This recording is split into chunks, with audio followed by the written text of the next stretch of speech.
Queridos irmãos, boa noite. Uma alegria imensa estar aqui com vocês. É a minha primeira vez visitando essa casa, visitando lá de Maria não, eu já estive lá mas com uma outra atividade para participar de um Eleu. Foi muito bom, troca de energia muito maravilhosa. E hoje a gente vem trazer um estudo sobre o papel do espírita, né, nesse momento que a gente está vivendo, que é a transição planetária, que as pessoas falam muito na transição, mas que fica um pouco complicado para a gente, muitas das vezes, entender o que é. Eu só vou pedir ao Marcos para dar uma passadinha ali nos slides. O que é a transição? A transição é a passagem de um ciclo para um outro. Né? Não é o fim do mundo, como muita gente aí anda pregoando. Eu não sei vocês, mas estamos em 2017, eu nasci em 73 e de lá para cá já passei por uns 15 fins do mundo. Em 1999 a gente achava que o mundo ia acabar na passagem de 99 para 2000. Aí não acabou, ele falou, não, é de 2000 para 2001, que aí vai ter o bug do milênio, vai ter um monte de coisa, a gente vai todo mundo desencarnar coletivamente. Também não aconteceu. Aí seria 2012, porque os maias tinham garantido que ia ser o fim do mundo. E teve gente, inclusive, cometendo suicídio. O povo se mata para não morrer. Vai entender. Mas, enfim, 2012 passou, 2000 não sei quantos passou, 2009 passou, 2015 agora passou também, teve outro agora, não sei se vocês sabem, tivemos um fim do mundo em abril desse ano. A gente nem já estava sabendo que quando alguém fala em fim do mundo, a gente já começa a rir, porque já perdeu a credibilidade. E há pouco mais de 150 anos atrás, esse livrinho, Obras Póstumas, foi lançado e eu vou tomar liberdade de ler para vocês na página 354, isso. Quando fala em regeneração da humanidade, a espiritualidade conta para Kardec o seguinte: não suponhas que as vossas palavras, que as nossas palavras se referem a um novo dilúvio, nem a um cataclismo, nem a um revolvimento geral. Revoluções parciais do globo se hão produzido em todas as épocas e ainda se produzem, porque decorrem da sua constituição, mas não representam sinais distintos. Mas à frente eles dizem, não vereis milagres, nem prodígios, nem fatos sobrenaturais no sentido vulgarmente dado a essas palavras. Aí a gente fala, não vai ter chuva de meteoro, não vai ter show pirotécnico para a gente sentar eu sou suburbana, né? Tem alguma novidade, a gente bota a cadeira de praia no portão e fica sentado observando a coisa acontecer. Mas pelo visto não. O que se prepara não é, pois, o fim do mundo material, mas o fim do mundo moral. Essas são palavras do livro Obras Póstumas, na página 354, que foi ditado, né, foi encontrado essas anotações de Kardec após o seu desencarne, e o livro já tem, acho que um pouco mais de 150 anos. Então, a gente já está mais do que avisado de que não vai haver um cataclismo que vai acabar coletivamente com todas as pessoas. Então, passa para mim. Como se processa a transição? Haroldo Dutra tem uma palestra que ele fala a respeito dessa questão e que eu tomei a liberdade de tirar um pouco me inspirar, para não dizer que colei mesmo, a ideia dele, porque é uma realidade. Se nessa época em que o codificador ainda estava trabalhando, já se falava de regeneração e que ela já estava acontecendo há mais de um século, nós imaginamos que desde o século XVIII, 1700, a gente já está no processo de transição. Estamos em 2017 e ainda estamos em transição. Por que leva tanto tempo? Porque não é um cataclismo, não vai ser um passe de mágica, não vai ser de uma hora para outra. Passa para mim? A transição se processa ao enterro de cada vez. Cada um que está comprometido com a ignorância, porque a nossa doutrina ela é extremamente otimista, ela é extremamente positiva, e a nossa doutrina nos ensina que o mal não existe. O que existe é a ausência e a ignorância, não é nem a ausência, é a ignorância do bem. O bem está lá, só que ele ainda é ignorado. À medida que o indivíduo vai conhecendo e passando a entender o que é o bem e o amor, ele passa então a ser bom. Então antes o que era nós, que éramos chamados de obsessores e de demônios, hoje estamos como indivíduos humanos e em breve estaremos como indivíduos angélicos, daqui a alguns milhões de anos provavelmente, porque para o espírito milhões de anos é o quê? Piscar de olhos. É só a gente lembrar que Jesus, nosso dominador espiritual, já era espírito angélico há 4,5 bilhões de anos atrás, quando ele assumiu o nosso planeta, né, na sua governança. Então, a gente observa que algumas coisas estão acontecendo e que mostram que a gente tem a impressão de que a coisa não está boa. A gente entra naquele psiquismo, naquela psicosfera de que a humanidade não tem mais jeito, de que está tudo muito difícil, que está tudo muito difícil, que está tudo muito complicado, que é muita corrupção, a juventude está perdida, que é muito complicado, essas coisas de reclamação e de baixa vibração faz com que a gente crie uma psicosfera que nos adoece. Mas se a gente abrir um pouco mais o olhar e sair da mídia, que costuma dizer pra gente que avião voando não é notícia, mas quando ele cai, todo mundo quer saber. Então é uma mídia que busca sempre trazer para nós fatos que nos escandalizam, porque a gente ainda gosta desse tipo de informação. Mas ultimamente a gente tem observado o aparecimento de programas, inclusive em rede aberta, que mostram pra gente um outro lado dessa nossa realidade. Passa para mim. Então, a transição se processa um funeral de cada vez e um nascimento de cada vez.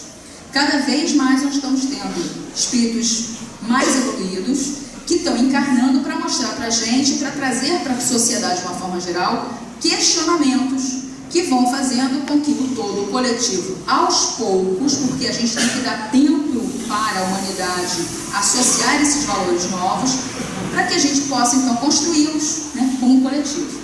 Então muita gente ainda acha que antigamente é que era bom, né, que tem gente inclusive pedindo a volta do passado, né, de forma incoerente com o futuro.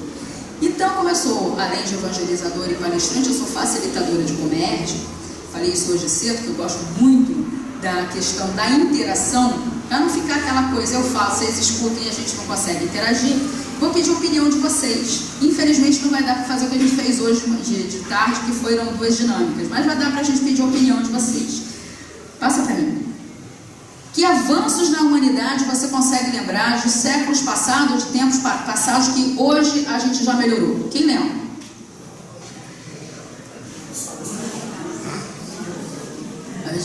Eu não consigo ouvir, projeta a voz, vamos lá. A gente vai ficando velho, vai ficando surdo, muito headphone. É porque hoje o menino bota fone de ouvido dentro. A gente usava igual aquele ET que ficava na plantinha pendurada. Sou dessa época. Vamos lá. Celular. Internet. Isso avançou a humanidade? Avançou, a gente está mais conectado que nunca. Precisa de uma informação, tem tutorial no Google para tudo, né? Que mais? Oi? Eletricidade. Olha como melhorou a vida da gente. Banho quente nesse frio. Não fosse eletricidade, a gente já teria que estar tomando de canequinha. Então, a eletricidade é realmente uma coisa que facilita muito a nossa vida. Mas como moral. O avanço da conscientização na mediunidade. O avanço na conscientização da mediunidade tem acontecido bastante e cada vez mais você pega um filme de Hollywood, a gente tem começado a observar questões que estão ligadas ao espírito sendo questionadas. Hoje não se fala mais que vai enterrar fulano, a gente avisa que vai enterrar o corpo de fulano, mesmo nas redes abertas, quando vai se noticiar. Então parece pouca coisa, mas o que mais a gente tem? Ecologia. Preocupação com o meio ambiente. Passa para mim. Olha só que coisa fofa. A gente hoje, muito mais do que no passado, reconhecemos os direitos dos nossos irmãos, porque são nossos irmãos menores, são nossos irmãos mais novos em humanidade, que estão aí povoando e dividindo o planeta conosco. Animais e plantas são princípios inteligentes em evolução. Então, um dia vão entrar para o reino nominal.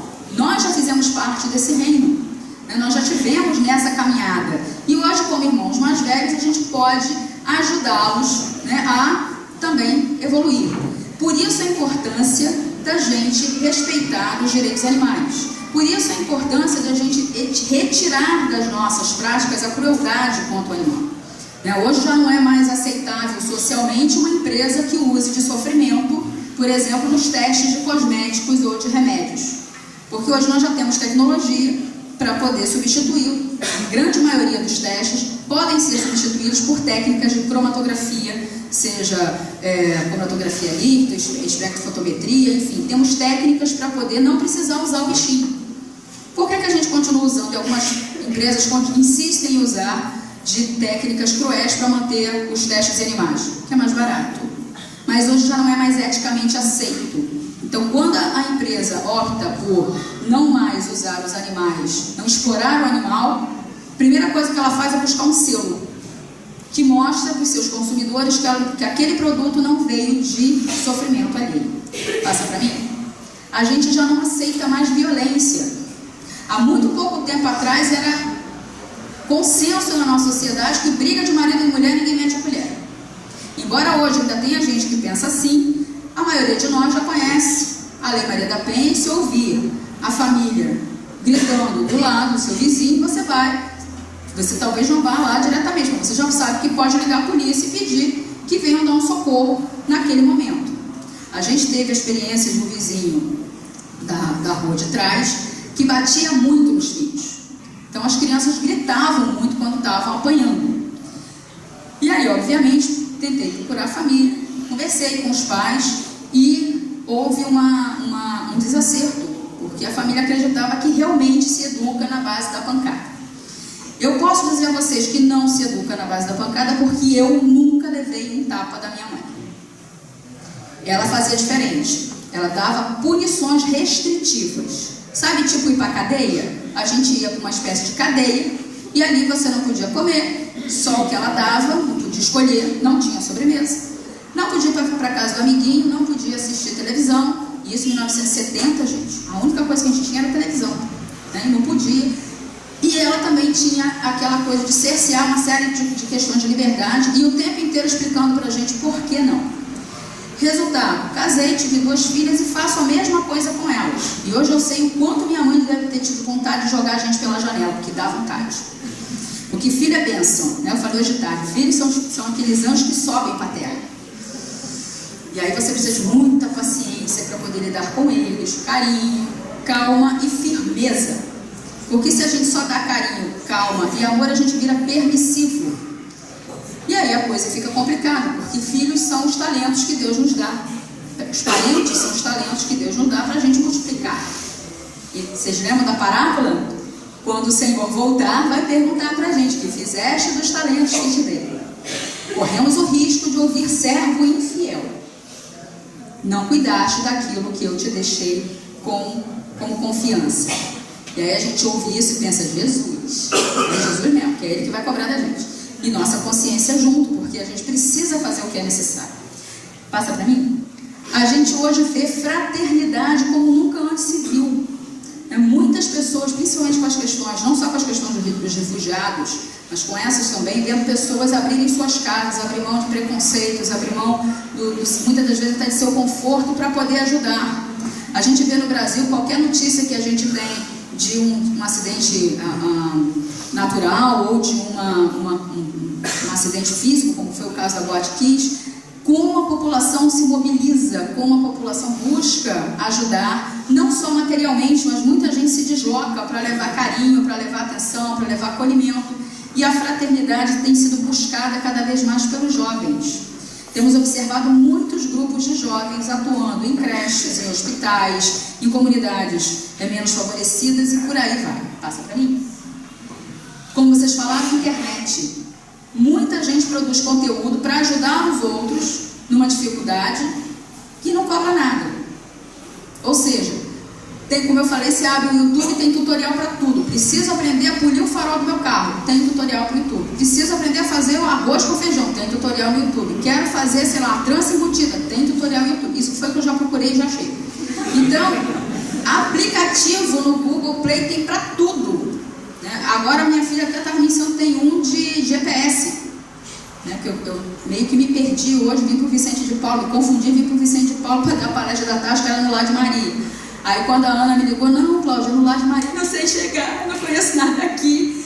Então, assim, já tem uma ferramenta que pode nos ajudar, né? Então tem muita coisa nova aparecendo para a gente. Mas a gente ainda tem reclamado muito.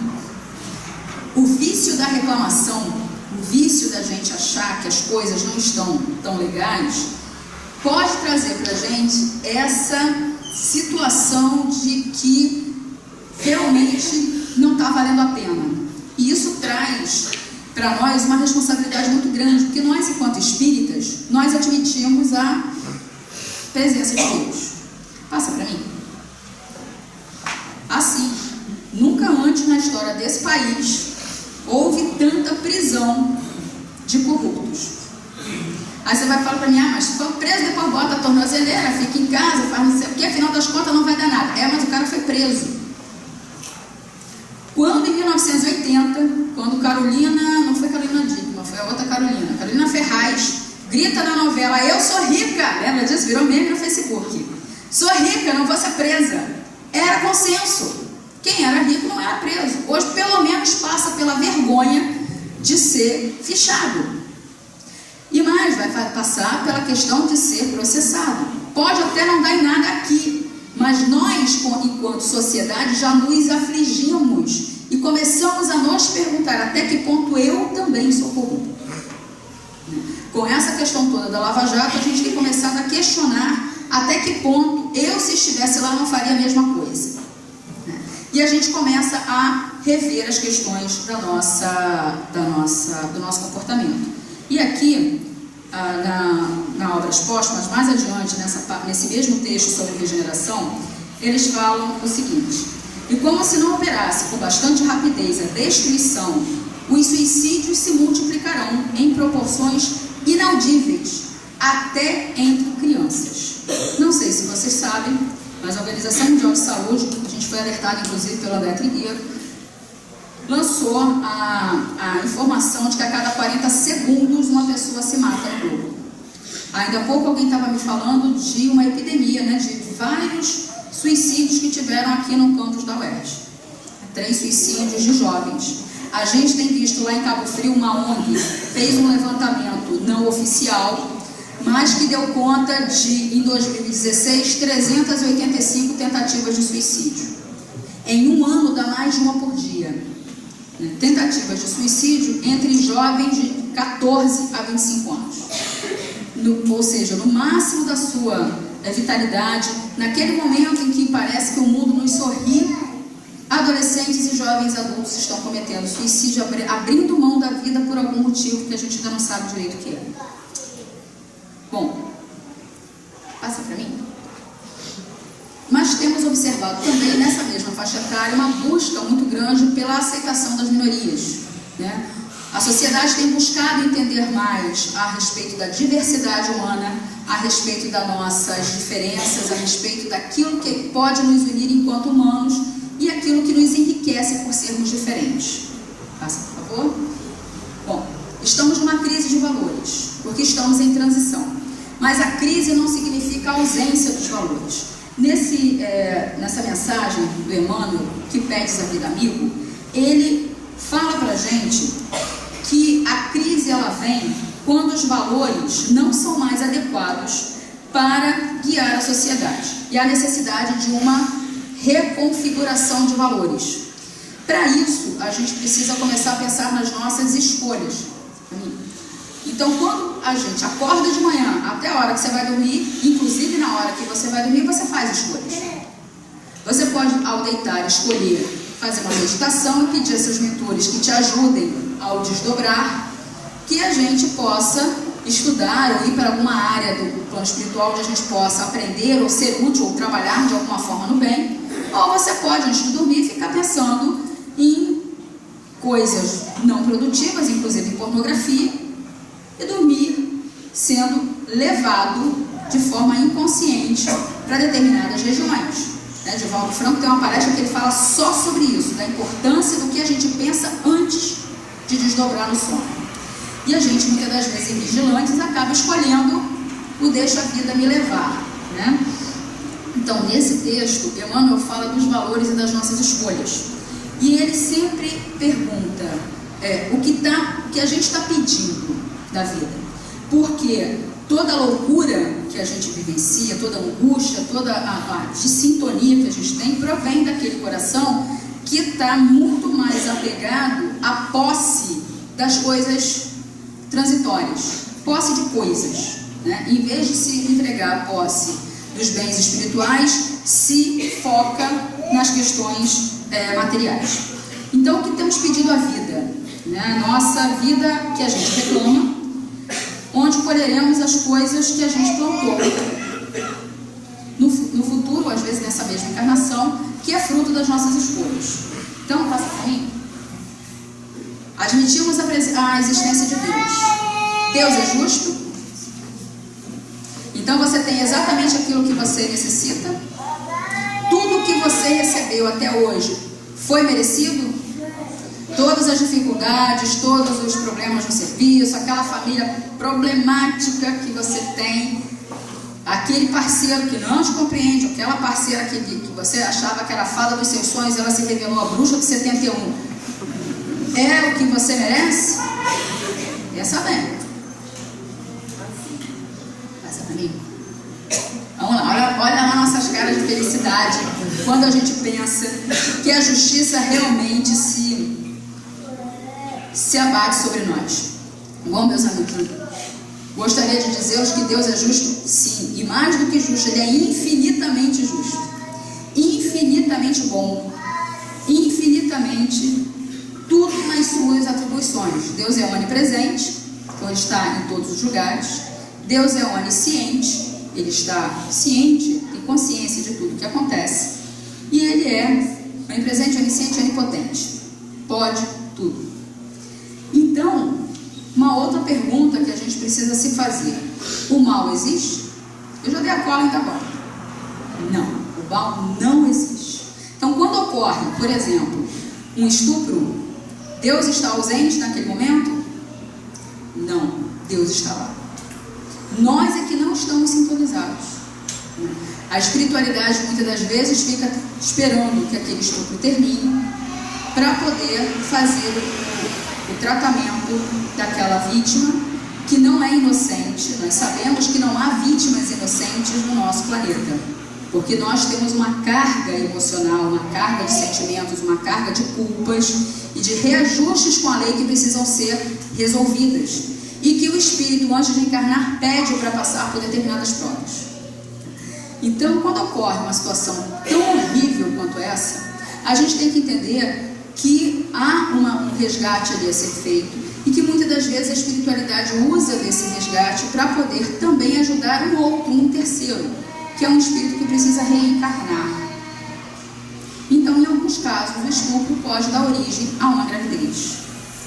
Por isso, nós somos contra o aborto, mesmo aquele aborto que é previsto por lei e que é resultante de um estupro. Nós que somos espíritas só admitimos o aborto em uma única situação: quando a vida da mãe é colocada em risco. Fora isso, não há justificativa para o aborto. Mas a criança vai nascer anencéfala.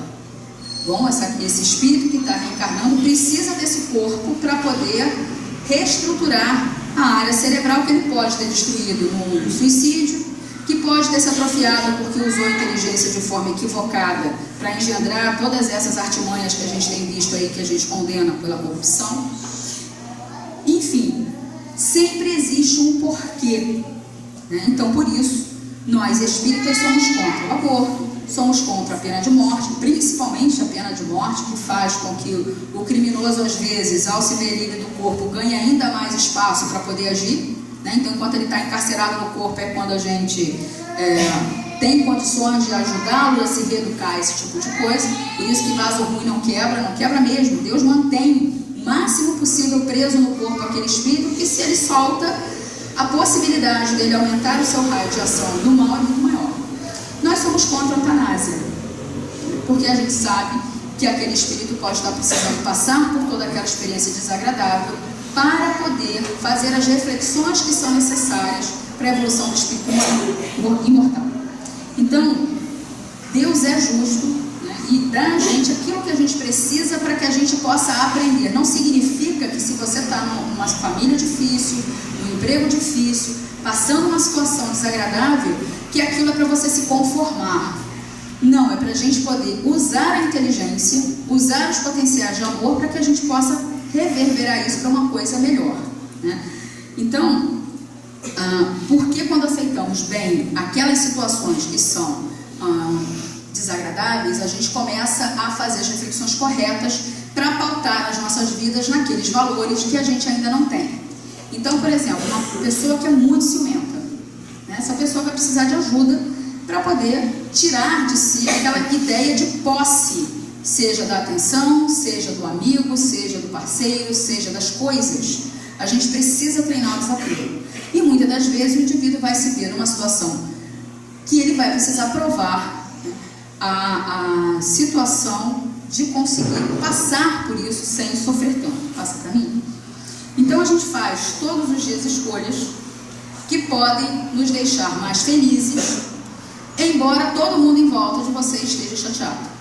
Embora todo mundo ao seu lado fale que a vida está uma porcaria, que a crise está muito grande, as pessoas só sabem reclamar da política, da corrupção, das dificuldades financeiras, esse tipo de coisa, nós devemos estar com um sorriso no rosto, agradecidos a Deus por estarmos nessa oportunidade de reencarnarmos junto de uma doutrina que nos esclarece o porquê ou para quê ou de que forma, e a partir daí nos permite aprender de uma forma diferente, vivenciar, como Jesus disse, que o jugo era suave, que o fardo era leve com ele. Suavizar esse jugo, deixar mais leve esse fardo, é o papel da doutrina em nós, né?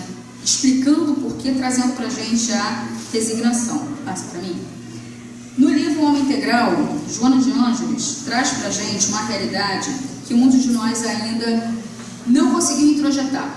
Nós não somos só matéria, né? Nós somos também espírito. E esse fato é muito importante porque muitas das vezes nós não nos preparamos para esse tipo de encontro que a gente está tendo aqui. Quando a gente vem para um centro espírita, assistir uma palestra, assistir uma evangelização, um grupo de estudos, uma atividade de fluidoterapia, alguma coisa assim, é um momento em que a gente vai estar em intimidade com a espiritualidade, num ambiente controlado, com todos os mentores da casa nos ajudando a ter aquela proteção eletromagnética que faz com que aqueles espíritos mais renitentes, que sejam mais danosos, não possam entrar. Então você fica mais aliviado para poder fazer aquelas reflexões, receber o tratamento, receber as benesses da espiritualidade. E muitos de nós não se prepara para isso, né? Eu falo até por conta própria. A gente vem às vezes do trabalho correndo, chega dentro da casa e continua conversando, e continua agitado, e continua olhando o WhatsApp, e continua preocupado. A gente tem um jovenzinho lá no Fonte de Luz, que ele ficava mexendo no WhatsApp até a hora que o passista chegava. O passista chegava, ele botava o celular no colo, de vez em quando abria o olho para ver se o passo tinha terminado ou não. O passista foi, né, terminou o passe com ele, foi para outra pessoa, ele automaticamente pegava de novo o celular. Tamanho vício. E aí vem aquela questão: aproveitou o passe? Pois é, fora de sintonia fica muito difícil você aproveitar alguma coisa. Você conseguir fazer as energias fluírem de forma a estimular as suas moléculas epigenéticas a corrigir, por exemplo, um dano no DNA, a fazer os seus canais de cálcio abrirem, a fazer proteína G heterotrimérica, fazer mudança de conformação para modular cascatas dentro do seu corpo, químicas que vão fazer você evitar um câncer. Isso pode estar acontecendo agora, enquanto vocês estão me ouvindo aqui. A espiritualidade está agindo desde a hora que vocês entraram, desde a hora que nós entramos. Muito antes da gente entrar, nós já estamos sendo envolvidos pelo trabalho da casa. Então, muitas das vezes a gente vem e perde esse momento de, passa para mim, de comunhão. A gente investe no corpo, investe nas posses, no patrimônio, cada vez mais, investe, por favor, na carreira, e esquece, por favor, que somos espírito. Tanto que quando a gente, às vezes eu vou dar atendimento fraterno, e a pessoa vem com um monte de queixa de saúde. E aí eu estou muito ruim disso, eu estou muito ruim daquilo, eu estou sentindo tal dor, eu estou assim, eu estou assado, estou com câncer. Eu falo: calma, gente, vai melhorar. Sempre vai melhorar. Como você pode me garantir isso? Porque se for necessário, você vai ter que desencarnar para poder melhorar. E a pessoa fica chateada com: como assim eu vou desencarnar? Filho, para Highlander, só no filme, né? Você vai desencarnar um dia. E às vezes é necessária a desencarnação para que você possa se sentir melhor. Eu faço parte da Ambelagos, da Associação Médica Espírita lá da região, E a gente observa em alguns relatos dos nossos amigos médicos que o cara está na UTI precisando, com um problema cardíaco, mas ele não precisa de um cardiologista. Ele precisa de um otorrino. Porque está com 92 anos de idade, com um problema sério no coração, mas quer resolver ainda os problemas da família, os problemas da empresa, esse tipo de coisa. Então por que ele precisa de um otorrino? Jesus está chamando e ele não escuta. Está lá, Jesus, vem meu filho, já fez o que precisava, desapega desse povo. E o espírito está ali agarrado, pedindo mais um pouquinho, mas não é para poder evoluir, trabalhar sua moral. Ele está preocupado com as coisas materiais, com a treta da família, com o irmão que não gosta, com quem que vai ficar a posse do carro que eu tenho. Eu sou tem uma preocupação muito grande com quem vai usar o carro dele depois que ele se encarnar. Então a gente precisa sair dessa casca que a gente ainda tem e entender que o que vale mais é o aprendizado do espírito. E a gente, quanto espírita, tem uma informação que catalogar valores, a gente saber quais são esses valores que a gente estuda no Evangelho, o homem de bem. Está lá um monte de características que Kardec fala para a gente que não são todas. Mas se você já conseguir aquelas, já está num bom caminho. E a gente olha para aquilo e fala, Senhor, haja arroz com feijão e ectoplasma para a gente chegar lá. Mas a gente chega. Então, passa para mim. A gente acaba investindo menos nas questões espirituais, até mesmo para os nossos filhos. A criança nasce, a gente planeja até o futuro profissional do bebê. Mas não pensa nos valores que eu preciso trabalhar com aquela criança quando ela está interagindo com os outros.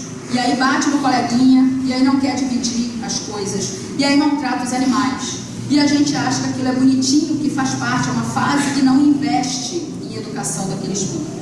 Porque esse espírito vai se tornar adolescente, vai se tornar adulto. E temos observado toda uma geração que está hoje aí vítima de uma criação permissiva. Jovens que não conseguem lidar com o problema, seja ele qual for. Uma frustração. Terminei o namoro.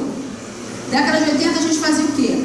Eu ouvi sofrência, chorar um bocado no quarto, uns 2, 3 dias, às vezes um pouquinho mais, às vezes um pouquinho menos, depois começava a ir para a balada, olhava que tinha mais gente interessante no meio, que de repente não era tão bom assim, e depois seguia a vida. Hoje em dia, boa parte dos jovens, quando termina o namoro, pensa em suicídio. Nem todos cometem, mas muitos pensam em suicídio, porque terminou o namoro. Somos mais de 7 bilhões de seres humanos encarnados. É impossível que só aquela criatura seria perfeita para você. E provavelmente não vai ser perfeita. Porque é perfeito quando a gente está na hipnose da paixão. Aí você olha e você não vê um monte de coisas que o indivíduo traz, mas que por conta da paixão a gente releva. Por isso que eu falei, você casa com o príncipe e depois descobre que é o sapo cururu da lagoa. Mas está casado, está ele ali, se assumiu o compromisso, o que precisava. E outras pessoas vão passar pelas nossas vidas e a gente precisa entender que, se estamos falando de crise de valores, falamos de valores que vão precisar ser ajustados na nossa vida. E às vezes nem mesmo a dor é ferramenta pedagógica suficientemente forte para fazer a gente reajustar esses valores. Vejam bem, somos todos espíritas, estudamos a doutrina, tentamos vivenciar o que está no Evangelho e olha para o tamanho da tia. Não sei se vocês perceberam, mas eu gosto de comer. Sabendo que se eu voltando para Cabo Frio hoje, tenho um acidente de carro e desencarno, amanhã eu serei mais um dos gordos no plano espiritual atrás de alguém que esteja a fim de comer um brigadeiro, porque eu ainda não consegui desapegar do vício da comida. Você está rindo? O plano espiritual não tem Nutella nem ovo maltine não, gente. Você está achando que tem lasanha do lado de lá? Você gosta de Coca-Cola? Eu tenho uma irmã que de manhã cedo, o café da manhã dela é Coca-Cola. Com cigarro. Já falei para ela, que você vai virar obsessório. Vamos virar vampiro. E a gente sabe disso. Eu sei que se eu desencarno hoje, eu vou ter um problema muito sério para soltar o perispírito dessa área, desse chakra que eu impregnei de fluidos com o meu mau comportamento, com o meu hedonismo, com o meu egoísmo, que eu quero apenas satisfazer aquela compulsão, aquela minha vontade de ter prazer por algum motivo. Porque afinal de contas, quando você está vivendo uma dor, você olha para a comida e fala, eu mereço fazer um agrado. Aí tem gente como eu, que faz o agrado para poder se consolar com a comida, tem gente que faz com sexo, tem gente que faz com compra, tem gente que faz com WhatsApp, Candy Crush, né? E isso vira vício, porque tudo que dá prazer vira vício. E o mecanismo neuronal é o mesmo. Então, se desligar disso também é muito difícil. Então, mesmo a dor, né? Hoje eu sou diabética porque Deus me deu esse presente para evitar que eu chegasse a mais, porque eu já estava com 168 quilos. Né? Hoje, com licença, eu estou com 99. Estou me sentindo Gisele, gente. Eu estava falando com o Pedro mais cedo, eu perdi Pedro, mais ou menos em gordura, de 8 anos para cá. E a gente está no caminho ainda. Quer dizer, está ruim ainda, mas já está bom, pelo que estava. E a gente precisa cuidar desse momento, porque quando a gente começa a se conscientizar, você fala, meu Deus, mas como eu sou imbecil de fazer determinadas coisas quando você vai descobrindo os gatilhos. Isso é doloroso. E muitas das vezes a gente para no meio do caminho e não aplica aquilo que a gente conhece. Né? Então, mesmo a dor, mesmo uma diabetes, mesmo a obesidade, mesmo todos os problemas de saúde que a gente acaba tendo em função do nosso desequilíbrio, não é o suficiente para fazer com que a gente reflita no que a gente precisa. Então, Deus, na sua misericórdia, aperta um pouquinho mais. Porque se não apertar, se já no amor não vai, na dor está difícil, vamos apertar mais um pouquinho, porque nós temos um objetivo na vida: evoluir. Né? E a evolução se faz todos os dias, um pouquinho de cada vez. Então, a gente cresce, a gente vai amadurecendo e a gente vai começando com as dificuldades a fazer as escolhas. E a gente tem que tomar muito cuidado com as nossas escolhas, porque nós somos espelho para muita gente. Aqui a gente botou uma criança imitando os adultos, né? Não sei se tem algum dos dois seria o pai, mas a criança imita. Mas mais do que isso, quando você se assume espírita no seu ambiente de trabalho, na sua escola, na sua família, no Facebook, você passa a ser espelho para muita gente. Aí aquela história, você dá uma topada, ainda não tem evolução espiritual suficiente para abençoar a pedra e você xinga um palavrão. Ah lá, o espírito está xingando. Você se desespera e na hora da dor, do desencarne de um parente querido ou de um ente querido, você chora no velório e o povo fala lá, ó, acredita na morte, né? Não acredita na morte, mas ó, tá lá chorando. Como se a gente não tivesse direito de chorar porque se sente triste de nós termos ficado, né, sem a presença física daquela pessoa por um tempo. É possível sim, o nosso choro é mais do que direito nosso. O que não é direito nosso é revolta. A gente pode chorar, a gente vai sofrer, obviamente a gente ainda vai passar pelo processo do luto, mas o espírita não se revolta, não perde a esperança, muito pelo contrário, porque a gente sabe que a morte não existe. Passa para mim. Então a gente precisa estudar a doutrina, não basta ler, a gente precisa estudar, e mais do que estudar, a gente precisa tentar botar em prática.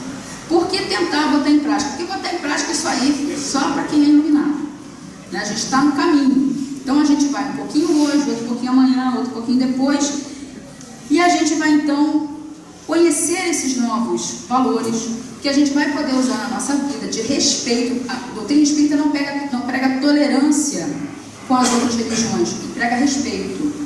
A doutrina espírita não prega tolerância com os diferentes, prega respeito, porque a gente não conhece o que o outro está passando. A gente sabe que toda experiência religiosa é válida e é boa, porque toda religião é boa. O que se desvirtua são os religiosos.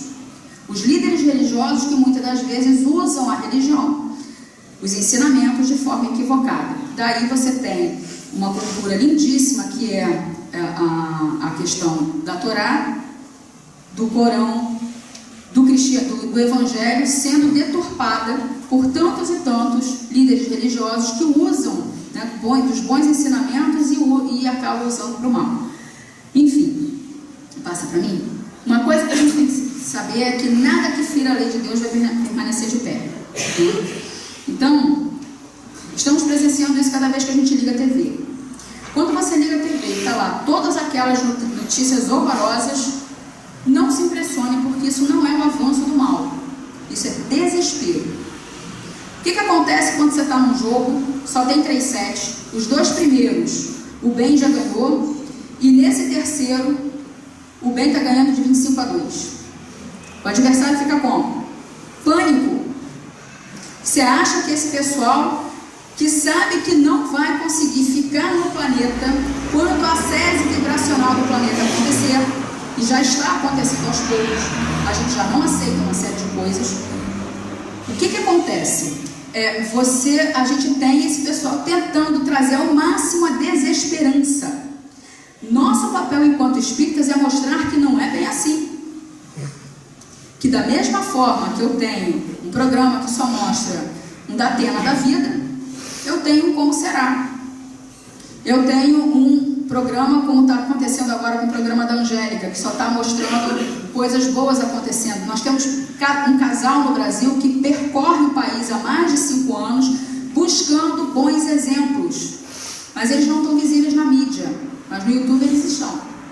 Então, caçadores do bem, tem muita coisa acontecendo no nosso país que a gente não tem visibilidade. Então você, como não tem visibilidade, começa a achar que eles não existem, né? Então, as ações do mal só servem para mostrar para a gente a reflexão que nós precisamos fazer para voltarmos ao bem. Existe uma pergunta no livro dos Espíritos, eu não vou lembrar o número, é terrível para decorar essas coisas, em que Kardec está inquirindo sobre a realidade, né, das coisas em relação ao mal.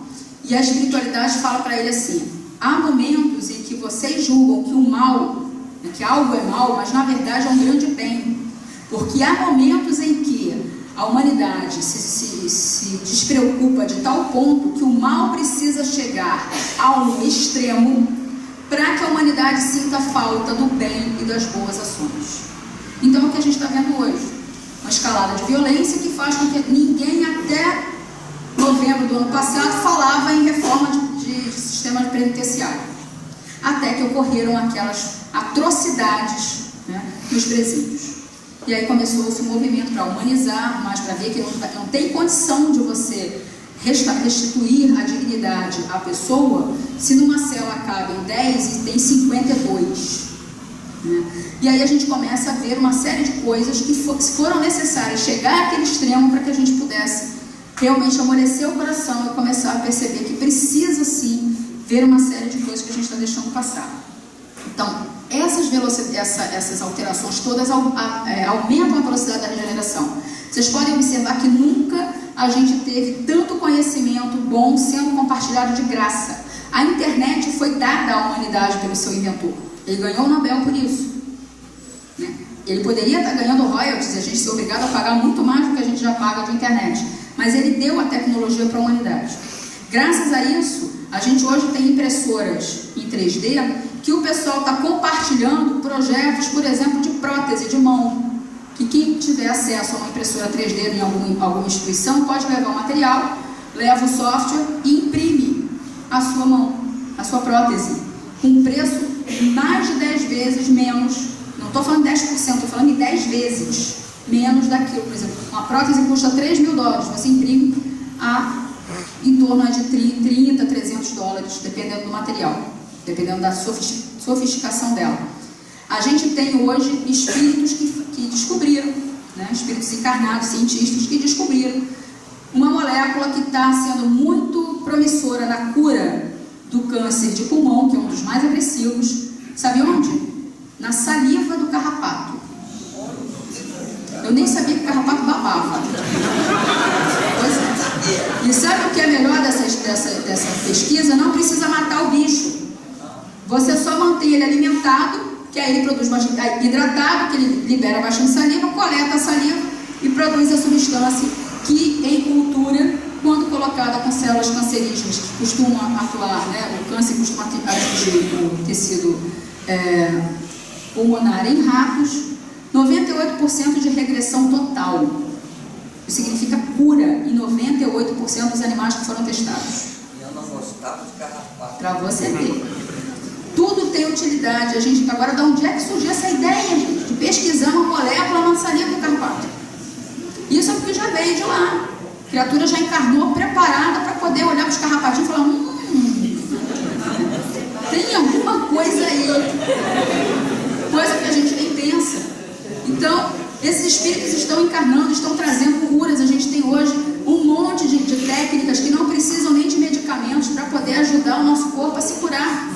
Existe uma técnica do projeto de genoma humano chamado tiro genético. Misericórdia, agora pouco. 80 Ali. 9, Senhor. Então vamos lá. Só para a gente poder, já que eu comecei a falar, chamada tiro genético, que ela consegue modificar 3 bases nitrogenadas no nosso DNA. Pra vocês terem uma ideia, a anemia falciforme ela acontece porque uma base é trocada, só uma. Se eu consigo trocar 3, imagina o alcance de cura para quantos milhões de pessoas, de pelo menos 28 síndromes genéticas diferentes, sem precisar usar remédio, e que faz com que os filhos dessas pessoas também sejam beneficiados. Por que isso não é passado para frente? Porque quem fomenta essas pesquisas são a indústria farmacêutica. A indústria farmacêutica não quer que você se cure, ela quer que você se trate. Então a gente tem que começar a divulgar essas informações para a sociedade fazer pressão e a gente voltar a tentar fazer a pesquisa. Por que isso não está ainda como algo que possa ser oferecido? Porque as pesquisas não foram suficientemente grandes para poder tirar uma conclusão que seja cientificamente aceitável. Então a gente precisa de mais tempo, de mais dinheiro para que possa acontecer. Mas para isso eu preciso de quem invista. Então se as pessoas não sabem que existe, como é que elas vão investir? Né? Mesmo que as empresas não queiram. Passa para mim. Então por que confiar que tudo vai dar certo apesar da crise? Passa para mim. Mário Sérgio Cortella, que é um filósofo, tem uma palestra que eu gosto muito, onde ele prova que nós somos o vice-treco do subtroço.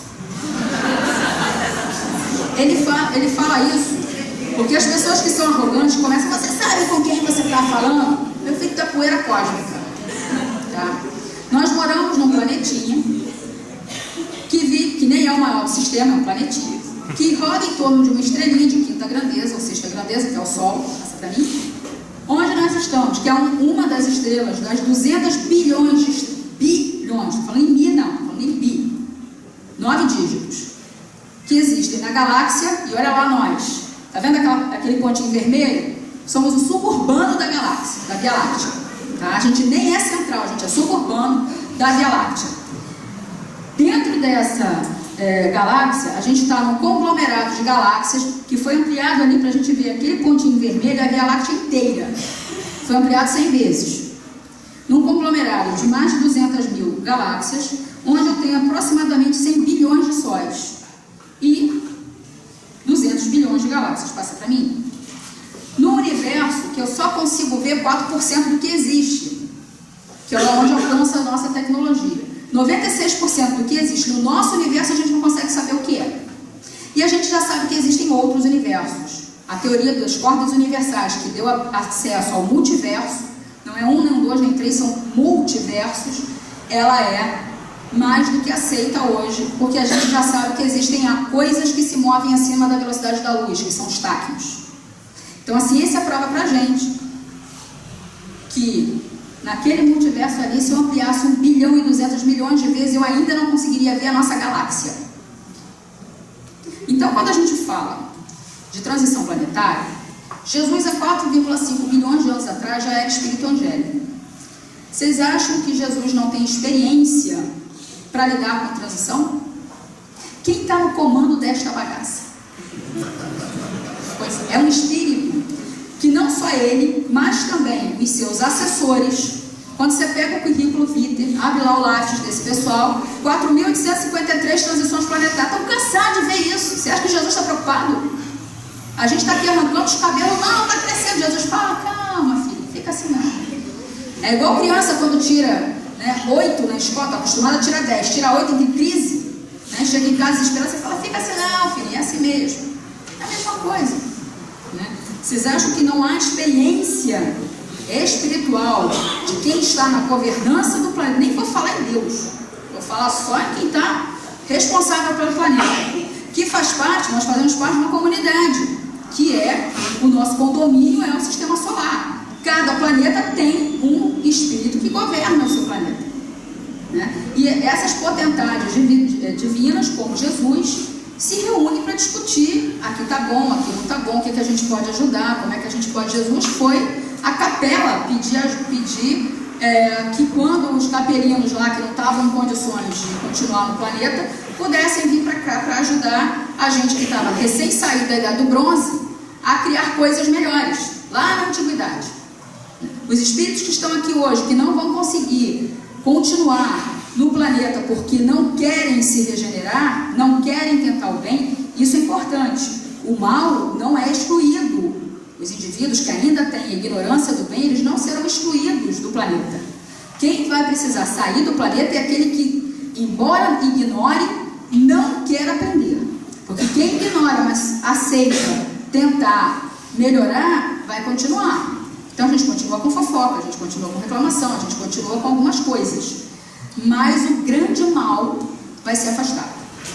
Para quê? Para poder dar ajuda para quem ainda está precisando, quem está acabando de sair da barbárie. Como a gente falou, nós temos luz elétrica, temos tecnologias, temos internet, nós estamos no mundo de provas e expiações VIP. Temos conforto, né? Daqui a quem vai sair daqui, vai para um planeta que não tem absolutamente nada disso. Então vai precisar começar tudo de novo. E vai chegar um local onde já tem os chefes das quebradas lá. Então você vai precisar, né, se submeter ou tentar arrumar, até você conseguir de novo ganhar espaço, já passou tempo, você sabe que você vai evoluir. E a galera não quer. Então essa galera que não quer, não tem jeito, não tem como ficar. Porque vai atrapalhar mais do que ajudar. Então vai para onde pode ajudar. Então o Espiritismo não traz esse consolo, né? E aí vamos ver uma coisa. A gente tem uma mentira, a gente tem uma questão do materialismo que a gente precisa levar muito em consideração quando a gente pensa nas nossas crenças, naquilo que pauta as nossas vidas, os nossos valores. Quem aqui sabe que vai morrer? Levanta a mão. Caraca, vocês vão morrer? Passa pra mim. Ah, essa é uma outra foto do nosso universo. Passa pra mim. Passa pra mim. Vocês acham que isso aí é uma realidade? Você vai morrer? Passa pra mim. Olha aí, gente, o que o Espiritismo fez? Quem morre é o corpo, criança. Você não vai morrer. Isso é uma mentira que contaram pra gente. Você não morre. Quem morre é o corpo. O espírito continua porque a vida não cessa. Mas se a gente pergunta de um jeitinho assim, a gente acaba, não, você não vai. A gente tem que ser muito positivo nisso. Nós não morremos. Nossos amores não morrem. A nossa separação das pessoas que a gente ama é temporária. E é a separação física, porque a separação de almas, ela não deixa de acontecer se houver amor. Pra vocês terem uma ideia, minha mãe adotiva, minha mãe biológica está viva ainda. Minha mãe adotiva desencarnou há mais de 10 anos. Ontem, eu estava passando por um momento muito difícil com a minha filha, que está doente, e estava muito preocupada se eu vinha aqui, inclusive hoje, porque ela sofreu um sangramento cerebral, e estava numa situação, eu estava muito angustiada. Eu senti a minha mãe. Porque quando a gente está em desespero, a gente pede socorro para quem? Eu quero minha mãe. Né? E eu, uma mãe pedindo ajuda para outra. E eu tenho certeza que se não foi ela, foi alguém em nome dela, que veio me dar carinho, que veio me dar aquele momento, aquele calor que a gente sente de paz, quando você pede ajuda e Jesus fala para você assim, ó, tá tranquilo, tá favorável, estou aqui. Né? E a gente acaba achando que vai morrer, né? Quantos de nós não se agonia? A gente fica realmente agoniado quando sente muito mal, quando passa mal, porque a gente fica com medo de desencarnar e não conseguir fazer tudo que a gente se comprometeu do lado de lá, porque a gente sabe que de vez em quando a gente gosta de um Netflix, né? A gente fica jogando Candy Crush, perde tempo que a gente não deveria estar perdendo.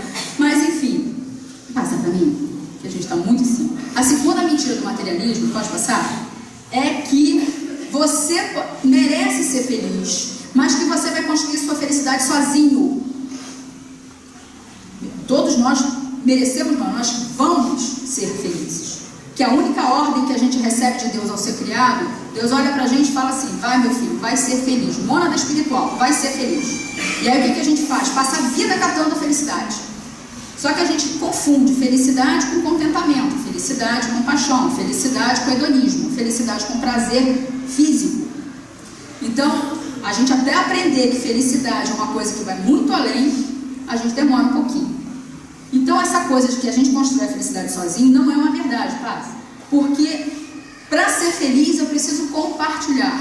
Eu não sei se é o Rossandro ou se é o Haroldo. Eu tenho assistido palestra todo dia de manhã, que é para, já que eu acordo com o cérebro colado, não sei se é igual a você, a gente acorda, não sei onde eu estou, para onde é que eu for, estou encarnada, não estou encarnada ainda. Então fica difícil para mim fazer prece de manhã. Então o que é que eu faço? Pego o Facebook, abro lá em 5 minutos com o Haroldo Dutra ou a página do Rossandro e escuto umas palestras para poder voltar a fazer sinapse e me situar. E esses dias eu estava ouvindo ele falando o seguinte: o que adianta você ter um jantar maravilhoso no maior palácio se você está sozinho? Muito melhor vai ter um prato de arroz, feijão e ovo no meio daquela bagunça que é a tua família, né? Que quando pega os filhos, então, que resolve tacar né, a comida na cara do outro, fica aquela bagunça, enfim. É muito mais prazeroso você estar em família, você estar com os amigos, você estar compartilhando aquele momento, do que de repente você estar em Paris, sozinho. Que graça tem? Que graça tem você sair para comer uma pizza sem ninguém? Muito melhor, que a pizza esfria, porque a gente está rindo, está falando bobagem, a gente está trocando, a gente está ali se divertindo, né? Quando é aniversário de casa espírita, que eu já soube que teve alguns festivais de torta e de umas coisas assim deliciosas aqui, como é gostoso, a gente acaba não resistindo, porque além da questão da matéria e do sentimento, tem a questão da frutificação. A gente está numa psicosfera diferente. Passa para mim? Então, nós somos quem somos porque muitas pessoas se doaram para nós. A gente só chega nesse planeta, primeiro, vocês terem uma ideia, até para um abraço eu preciso de mais um. Eu não me abraço sozinho. Quer dizer, eu até faço, mas não tem a menor graça. Eu preciso do outro para trocar ocitocina, para produzir serotonina, para produzir dopamina e para ficar feliz. E eu preciso de afeto para poder realmente me sentir alimentado. Se a gente ficar só naquelas coisas superficiais, amizade superficial, relação superficial, sempre desconfiando muito das pessoas, o que acontece é que a gente fica sempre frustrado, a gente fica cheio, porém faminto. Então a gente precisa compartilhar e ser grato, porque se você está aqui, você teve um pai, você teve uma mãe ou alguém que fez o papel deles, como foi o meu caso, que a gente teve pessoas que, por exemplo, teceram esse tecido, que alguém que pagou a luz, que veio aqui mais cedo, organizou o centro, pagou a conta de luz, que não pensem vocês que tem um espírito lá fora irradiando magnetismo para as lâmpadas acenderem. Tem que pagar a conta. E quando é casa espírita, a gente sabe que a conta é alta, porque não é cobrado como domiciliar, infelizmente. A água também é um absurdo. Mas, enfim, contam pra gente que a gente precisa estar com a nossa felicidade, construindo a nossa felicidade sozinho. E isso não é uma realidade. A felicidade a gente constrói junto. E para a gente construir felicidade, a gente precisa dedicar atenção exclusiva para quem a gente ama. Quantas horas do dia eu preciso, quanto tempo do meu dia, das 24 horas, eu preciso dedicar para a pessoa que eu amo, seja meu filho, meu marido, meu namorado, meu esposo, eu estou usando no masculino, mas entendo também o inverso. Quanto tempo eu preciso dedicar para a pessoa que eu amo nas 24 horas do dia de atenção exclusiva para que a gente tenha um relacionamento saudável? Chuta. Quanto tempo? Que isso? Você não tem como viver, você não vai trabalhar, você não vai... 24 horas por dia de dedicação exclusiva não dá, criança. Nem para as mães de antigamente que eram do lar. A gente fala, mas a mãe de antigamente ficava mais tempo com o filho. Ficava dentro de casa, porque tinha que lavar a roupa na mão no tanque, tinha que coarar aquilo tudo, tinha que passar cera na casa, tinha que fazer comida e estar linda, loura e cheirosa a hora que o marido chegasse, né? Com aqueles anjinhos todos também, de banho tomado, lição feita dentro de casa. Mãe passava muito pouco tempo com os filhos. Hoje a gente passa um tempo de muito mais qualidade com nossos filhos trabalhando fora, que a culpa bate, do que antigamente, quando a mãe ficava só dentro de casa. É por causa da internet. Quanto tempo do meu dia foi feito um estudo da PUC do Rio de Janeiro, que entrevistou mais de 5.000 pessoas e chegou a esse número, que corrobora outros estudos internacionais. Quanto tempo eu preciso de dedicação exclusiva, de ficar ali olho no olho com a pessoa, conversando e me relacionando com a pessoa que eu amo? Em um dia e 24 horas. 35 minutos. Se você consegue dedicar atenção exclusiva para o seu filho, 35 minutos por dia, perguntar como é que foi na escola, bater um papo, abraçar, fazer cosquinha na sua esposa, Chegou em casa hoje, gente, vamos beijar na boca. Tá? Vamos trocar a ocitocina, vamos fazer, como diz, não sei se vocês assistiram o filme Divertidamente, a ilha da besteira é importante pra gente, a gente fazer besteira, a gente virar cambalhota. Quanto tempo? Eu não posso virar cambalhota porque eu tô com tendinite. Mas quem quer andar, vira uma cambalhota dentro de casa, a gente perde esse lado lúdico. E aí a gente perde de investir em afeto de forma mais genuína, a gente perde de se divertir enquanto grupo. Né? E a gente precisa disso para poder se sentir realmente felizes. Passa para mim.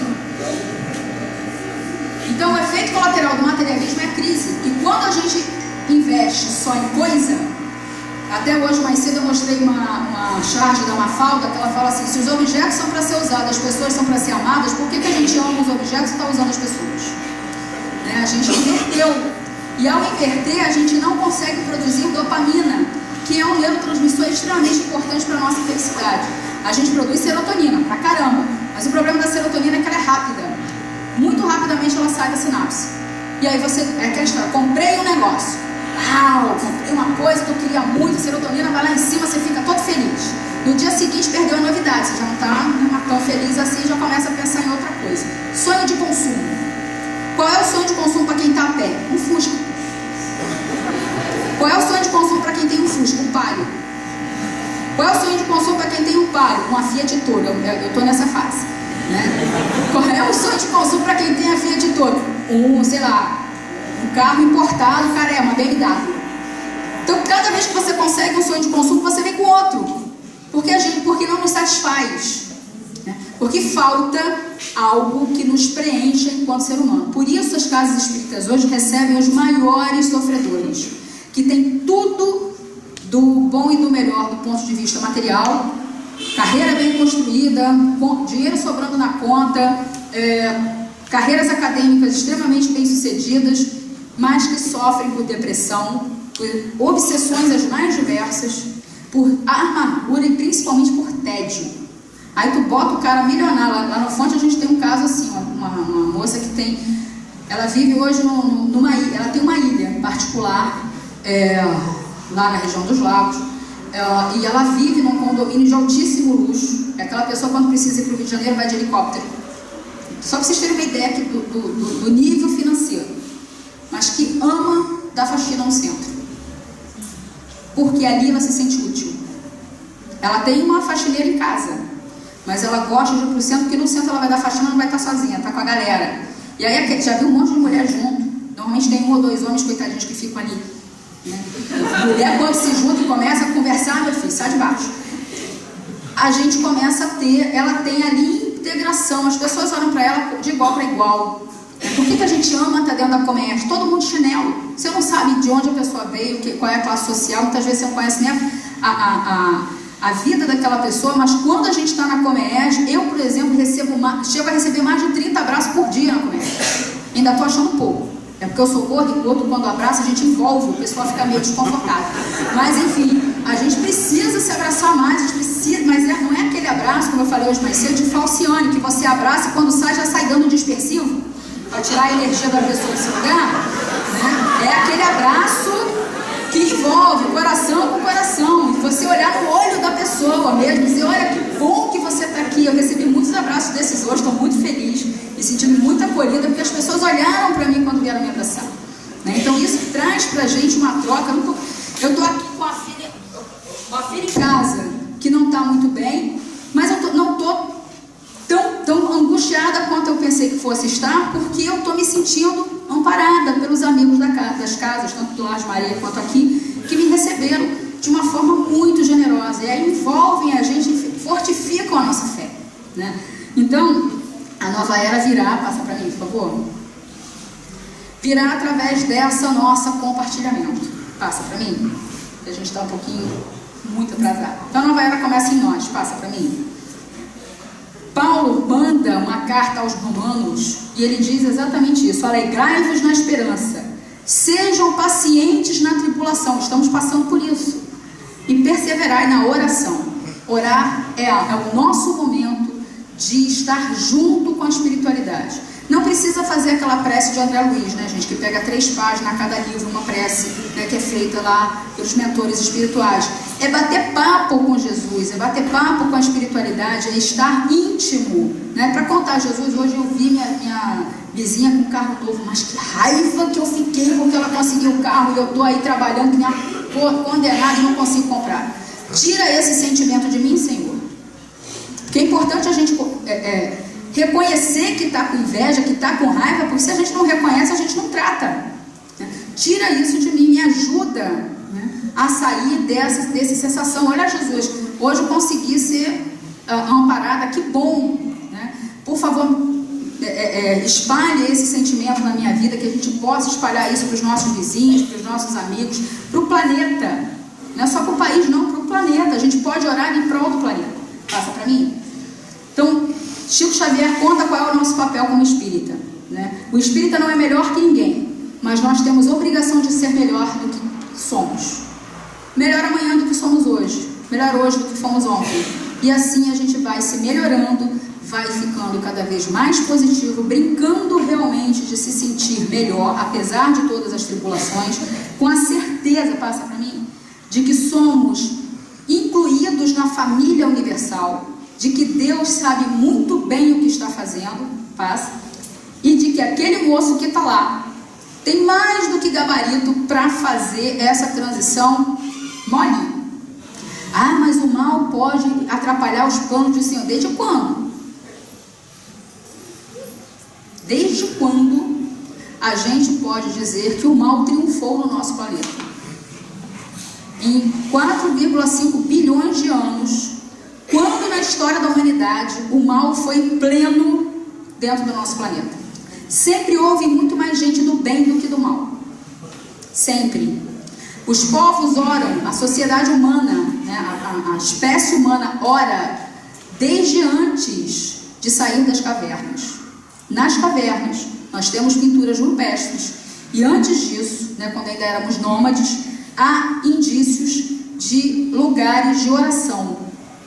Para quem? Para Deus? Provavelmente para os deuses, para a natureza, mas o ser humano já sabia que havia algo a mais. E a gente tenta se reconectar com esse algo a mais que hoje nós sabemos que é Deus. E que é Deus? É a inteligência suprema e a causa primária de todas as coisas. Deus que está aqui entre nós hoje e que também está a 20,7 bilhões de anos-luz do outro lado da galáxia, do outro lado do universo visível, que é só o 4% que a gente consegue ver. Deus está lá e está aqui, ao mesmo tempo.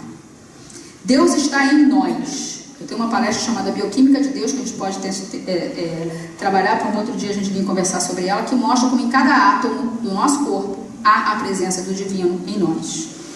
E isso faz com que a gente tenha que ter muito mais responsabilidade com tudo o que a gente faz. Raul Teixeira disse pra gente que ser espírita não é para quem quer, é para quem pode. Uma vez que a gente, quando é espírita, não pode nem botar a culpa no capeta. O capeta não existe. Ah, mas existe o obsessor, mas ele só se liga a você se você deixar.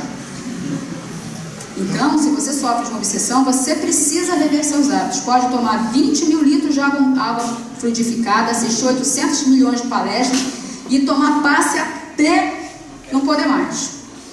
Se você não muda os seus valores, se você não muda o seu modo de vida, infelizmente, você continua na sintonia. Então a gente tem que sair das sintonias que nos aferram ao ódio, ao rancor, as coisas que nos desequilibram, para que a gente possa ter liberdade, ter saúde, ter controle sobre as nossas vidas. Vocês conhecem alguém que foi mais saudável do que o Cristo? Não consigo imaginar Jesus dando um espirro. Que dirá tendo uma diarreia. Tendo uma diarreia. Já imaginou Jesus com diarreia? Dor de barriga? Ele controlava o corpo a tal ponto que ele conseguia andar sobre as águas. Impor as mãos e com o domínio do magnetismo terrestre e do magnetismo, do influxo da vontade sobre os átomos do corpo do outro, fazer cessar instantaneamente, recuperava a orelha do leproso que estava caído. O cara estava sem nariz, reconstituía instantaneamente. Isso é possível e hoje a ciência da epigenética está mostrando cada vez mais como isso é possível. Estamos começando a entender os mecanismos do que antigamente a gente achava que era só milagre. Milagres não existem, está lá na Gênese, na nossa obra kardeciana, na codificação kardeciana. Milagre não existe. Exige coisas que a gente ainda não consegue entender, porque a gente ainda não tem tecnologia para isso. Mas vamos chegar lá. Então que a gente possa ir para casa hoje, mais uma vez peço 1 milhão de desculpas, quero nem olhar para o relógio, porque eu passei muita hora. Agradecer a todos pela paciência, pela caridade de me ouvir, que a gente possa ir para casa hoje plenos da certeza do nosso papel enquanto espírita, que é espalhar otimismo e fé por esse planeta. Por onde a gente estiver, com quem a gente conversar, sejamos nós reflexos da palavra do Cristo, falando para eles, bem-aventurados nós que podemos passar nesse momento por dor e sofrimento. E só para a gente fechar com o livro Obras Póstumas, a mensagem termina assim: Espíritas, o futuro é vosso e de todos os homens de coração e devotados. Não vos assustem os obstáculos, porquanto nenhum há que possa embaraçar os desígnios da providência. Trabalhai sem descanso e agradecei a Deus ter-vos colocado na vanguarda da nova falange. É um posto de honra, mas que vós mesmos solicitastes, e do qual é preciso vos mostrei dignos pela vossa coragem, pela vossa perseverança e pelo vosso devotamento. Sejamos corajosos, devotados e perseverantes na nossa fé, porque assim a gente ajuda nessa construção do mundo melhor que todos nós queremos e que começa dentro de cada um de nós. Muita paz a todos.